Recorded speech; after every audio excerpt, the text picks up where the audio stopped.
Scheme లో కానివ్వండి, ఇతర రాష్ట్రాలు కూడా మన రాష్ట్రం యొక్క స్కీమ్స్ ఫాలో అయ్యే కార్యక్రమం జరుగుతుందంటే దానికి 175 వైనాడు 175 ఎందుకు కాదు అని అడుగుతా ఉన్నా. అంటే ఇప్పుడు యాత్ర చేశారు, ఎందుకంటే మీరు యాత్ర కేటాయించిన చేశారు సీట్లలో ప్రకాశం జిల్లాలో అద్దంకి నియోజకవర్గం ఉంది. హనుమరెడ్డి గారిని కొత్త నాయకుడిని తీసుకొచ్చి చేశారు. అంటే అది కూడా గెలుస్తుంది అనేటువంటి నమ్మకం ఉందా సార్ మీకు? మళ్ళీ వైనాడు 175 అంటే అది కూడా ఇది కూడా అంటే ఎట్లా నాకు అర్థం కాదు. అంటే మా నియోజకవర్గమే, అది మా నియోజకవర్గమే. అక్కడ కనీసం డిపాజిట్ వచ్చే పరిస్థితి కూడా లేదు స్థానికంగా. ఇంకా ఎక్కువ ఎందుకంటే మీ డిబేట్ చూసిన జనాలు తప్పనిసరిగా వైఎస్ఆర్సీపీ కొట్లాడతారు. ఎందుకంటే బట్టలు పైన మాత్రం బ్లాక్ కోట్ వేసుకుంటారు, లోపల అన్ని పచ్చగానే ఉంటాయి. సో నేనేమంటానంటే మీరు చూసారా ఏంటి, మీరు యాంకరింగ్ లో మొదలెట్టినప్పుడు మీరు చెప్తున్న తీరు చూస్తూ ఉంటే డిబేట్ పెట్టినట్లేదు. పచ్చ పార్టీకి కొత్త పరుగుతూ మొత్తం రేపటి నుంచి నేను కూడా 175 వస్తాయని చెప్తానండి. మీరు సంతోషంగా మాట్లాడాలా. మీరు పొద్దున్న ఇప్పుడు ఇంటర్వ్యూలో మీరు ఇచ్చిన ఇంటర్వ్యూలో ఇట్లా మాట్లాడితే అసలు డిబేట్ చూసేవాడు అనుకుంటాడు ఆ మూర్తి గారు వచ్చి తగులుకుంటాడు రా, అట్లా ఉండకూడదు. అటు బ్యాలెన్స్కి వెళ్తే వీళ్ళిద్దరు కలిసారట, ఏం మాట్లాడతారో కొన్ని వాళ్ళు ఏమంటారో అంటే ఇప్పుడు జగన్ గారి పరిస్థితి ఏంటి, డోలామాన్లో పడ్డా, భయపడుతున్నారు, ఇవన్నీ చెప్తుంటే అంటే ఎట్లా వెళ్ళాలంటే మన దాంట్లో ఒక అతను పాపం గుండెపోటు వచ్చే విధంగా మాట్లాడతాడు చూడండి.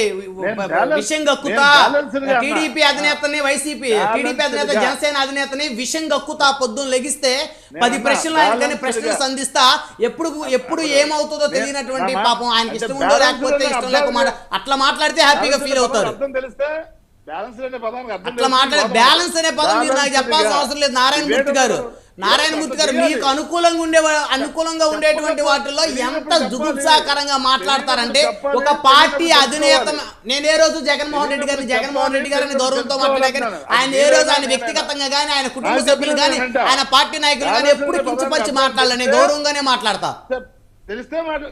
మీకు ఇంకొక విషయం, నారాయణమూర్తి గారు తెలియకపోతే అది మీరైనా నేనైనా ఇంకొకరైనా తెలుసుకో, తప్పే ఉంది. తెలియనప్పుడు అన్ని పదాలకి అర్థాలు తెలియడం లేదు కదా, మీకైనా నాకైనా. తెలియనప్పుడు తెలుసుకుంటే తప్పే ఉంది అంటున్నా నేను. మీరు ఒకసారి డిబేట్ అయిపోయిన తర్వాత అయినా సరే మీరు వేసుకుని చూసుకోండి, అది బ్యాలెన్స్డా వన్ సైడ్ అని మీకు అర్థమవుతుంది. So let us come to the point. నేనేమంటానంటే మెజార్టీ పెంచుకునే కార్యక్రమం కానివ్వండి, అదేవిధంగా సీట్లు ఇంకా మేమేదైతే అనుకున్నాం 175 ఎంత చేసిన తర్వాత డైరెక్ట్ డిబిటీ ద్వారా సుమారుగా 2.5 లక్షల కోట్ల రూపాయలు ప్రజలకి వెళ్ళిన తర్వాత, వాళ్ళకి చేదిన తర్వాత వాళ్ళు హ్యాపీగా సుఖసంతోలతో ఉన్నప్పుడు మనం తప్పనిసరిగా దాన్ని ప్రజలు ఆస్వాదిస్తూ ఉన్నారు, వాళ్ళు దీన్ని కోరుకుంటా ఉన్నారు. జగన్మోహన్ రెడ్డి గారు లీడర్ ఉండాల్సిందే, అప్పుడే రాష్ట్రం అన్ని విధాలుగా అభివృద్ధి చెందుతుందనేటటువంటి కార్యక్రమాన్ని వాళ్ళు చెప్తా ఉన్నారు. నేను ఈ 2 నెలలుగా ఉత్తరాంధ్రలో బస్సు యాత్రలో ఉన్నా.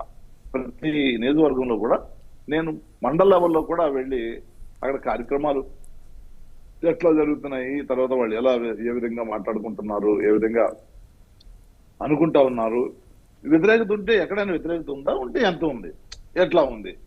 సో ఈ స్థితిగతులని నేను కూడా చూసిన పరిస్థితులు ఉన్నాయి. సో తప్పనిసరిగా ప్రగాఢ విశ్వాసంతో ముందుకు వెళ్తా ఉంది. ఇవాళ యుగం గురించి కూడా మాట్లాడుతున్నారు. ఏదైతే యాత్ర జరుగుతుందో ఆ యాత్ర గురించి ఏం మాట్లాడుకుంటున్నారు. ఇచ్చాపురం వస్తామని చూసాము. ఇచ్చాపురంలో కూడా మన ఏదో బస్సు యాత్ర ఏదైతుందో సామాజిక సాధికారత యాత్ర, బీసీ, ఎస్సీ, ఎస్టీ మైనారిటీలకి ఇచ్చిన ప్రాముఖ్యత గురించి కానివ్వండి, వాళ్ళకి ఆర్థికంగా, సామాజికంగా, రాజకీయంగా ఇచ్చిన గౌరవాన్ని కానివ్వండి, ఆ ఉన్నతిని కానివ్వండి, ఆ గొప్పతనం గురించి మాట్లాడే కార్యక్రమం జరుగుతూ ఉంది. దాంట్లో భాగంగా మీరు మాట్లాడుకున్నారు, అంటే మేము ఇచ్చాపురం వస్తాడనుకున్నాము, ఆయన మరి ఇబ్బంది పడతా ఉన్నట్టున్నాడు, జనాలు రావట్లేదని, జనాదరణ లేదని చెప్పేసి పాదయాత్రను ఆపేసే కార్యక్రమం చేస్తా ఉన్నాడు, ఎక్కడో 200 కిలోమీటర్ల ముందే ఆపేస్తున్నాడు అనేటటువంటి మాటలు వాళ్ళు అనుకుంటున్న సందర్భం కూడా ఉంది. ఇక్కడ తెలుగుదేశం కార్యకర్తలు, తెలుగుదేశం లీడర్లు కూడా ఎందుకు ఇట్లా చేస్తున్నాడు, ఇప్పుడు జనం వస్తారు, ఒక్కొక్కసారి వస్తారు, ఒక్కొక్కసారి రారు, దానికి ఆయన 200 కిలోమీటర్ల ముందే మీ పాదయాత్రను ఆపేసి భయపడిపోతే ఎలక్షన్కి ఎలా వెళ్తాడు, మా పరిస్థితి ఏంటి? ఇక్కడ జగన్ గారు పెడుతున్న పాలన, జగన్ చేస్తున్న పాలన, రాష్ట్రంలో జరుగుతున్న అభివృద్ధిని చూసి ఆయన భయపడిపోతున్నాడే. ఈ వయసులో భయపడాల్సిన అవసరం ఏంటి? ఇంకా చాలా వయసు ఉంది కదా. ఇవాళ ఈ ఎలక్షన్ లో నెగ్గాలని ఉందా? ఇంకా నెక్స్ట్ ఎలక్షన్ లో నెగ్గొచ్చు, ఏముంది? అతను మంగళగిరి ఓడిపోయాడు, మరి పోటీ చేయట్లేదు ఇప్పుడు. అట్లాగే 2024లో కూడా ఓడిపోతే 2029 కూడా పోటీ చేసుకోవచ్చు కదా. కానీ భయపడి పారిపోవడం ఏంటనేటువంటి కార్యక్రమం మాటలు వాళ్ళ కేడర్లోనూ వాళ్ళు మాట్లాడుకుంటున్న పరిస్థితి. మాట్లాడకుండా మీరు విన్నారా పక్క నుంచి? నేను విన్నా, అదే చెప్తున్నా. నేను మండలానికి వెళ్ళాను అంటున్నా కదా. Okay okay. మండలానికి వెళ్ళినప్పుడు అక్కడ బడ్డీ కొట్ల దగ్గర మాట్లాడుకునే కార్యక్రమంలో మనం అందరికీ తెలియాలని లేదు కదా. సామాన్యుడిగా మనం కూడా ఆ టీ కొట్ల దగ్గర బడ్డీ దగ్గరికి వెళ్ళినప్పుడు వాళ్ళు మాట్లాడుకునే కార్యక్రమం జరుగుతాం. వాళ్ళు పిచ్చాపురం వరకు వెళ్ళుంటే ఏమై ఉండేది? మహా అంటే ఇంకొక 4 రోజులు పడద్దా? ఇంకా తొందరగా నడిస్తే, యువకుడు కాబట్టి తొందరగా నడిస్తే 15 రోజుల్లోనే అవగొట్టచ్చు. కానీ అట్లా కాకుండా భయపడే కార్యక్రమం, పారిపోయే కార్యక్రమం జరిగింది అనేటటువంటి ఓ భావన జనాల్లో వచ్చేసింది. సో నేనేమంటానంటే, రాజకీయాల్లో భయపడుతూ ఉంటే, లేదంటే ఇంకొక ఎవరి మీద ఆధారపడి రాజకీయాలు చేస్తూ ఉంటే, లేదంటే ఏదో పార్టీలతో కొమ్మక్కాయ రాజకీయాలు చేయాలంటే ఎన్నాళ్ళు చేస్తారు? ఇప్పుడు రాజకీయాల్లో భయపడుతూ అంటే జగన్మోహన్ రెడ్డి గారు భయపడుతూ రాజకీయం చేస్తున్నట్లేదా? ఏమైంది? ఆ నియోజకవర్గాల్లో ఎవరైతే సిట్టింగ్లు ఉన్నారో వారినే పోటీ చేపిస్తే ఏమైంది? ఆయన ముఖం చూసే కదా ఓట్లేసేది, ఎమ్మెల్యే అభ్యర్థులు చూస్తారు కదా. దాని గురించి ఆల్రెడీ మనం మాట్లాడుకున్నాం. 20,000 వచ్చేది, 30,000 రావాలి, 30,000 వచ్చేది, 40,000 రావాలి, మెజార్టీ పెరగాలనే కదా పోటీ చేస్తామని మాట్లాడుకున్నాం మనం. మీ ఊర్లో ప్రెసిడెంట్ అభ్యర్థిని తీసుకెళ్లి వేరే ఊర్లో నిలబెడితే వారికి 1000 మెజార్టీ 2000 మెజార్టీ అవుతుందా? ప్రెసిడెంట్ అభ్యర్థి వేరే ఊళ్ళో పోటీ చేయడానికి ఉండదు, మీకు తెలుసో తెలీదు. ఎందుకంటే ఇప్పుడు పార్లమెంట్ అభ్యర్థి పక్క రాష్ట్రం నుంచి కూడా ఇక్కడ పోటీ చేయొచ్చు, ఇక్కడ పక్క రాష్ట్రంలో పోటీ చేయొచ్చు. అజారుద్దీన్ వెళ్ళి పోటీ చేశాడు లక్నోలో ఇంత ముందు. అట్లా అంటే ఒక పరిధి ఉంటుంది. ఎమ్మెల్యే క్యాండిడేట్ ఆ రాష్ట్రంలో ఏ నియోజకవర్గంలో పోటీ చేయొచ్చు. మరి జగన్మోహన్ రెడ్డి గారు పులివెందుల నుంచి వేరే నియోజకవర్గం పోటీ చేయొచ్చు కదా. ఆయనకి ఈసారి 1,00,000 దాటి 1,50,000 పోటీ చేయగలడు కాదు. ఆయన 175 ఎక్కడ పోటీ చేసినా ఈ మెజార్టీ కంటే ఎక్కువ వస్తుంది. కానీ ఎక్కడో పోటీ ఒక దగ్గర పోటీ చేశారు, ఒక దగ్గర పోటీ చేస్తారు. ఆయన మారాల్సింది అసలు ఫస్ట్ బాగుండేది. ఇంకా ప్రజలు కోరుకుంటే అసలు ఎక్కడ నిలబడిన భారీ మెజార్టీతో, రికార్డు మెజార్టీతో ఆయన ఎప్పుడు రికార్డు సృష్టిస్తాడు.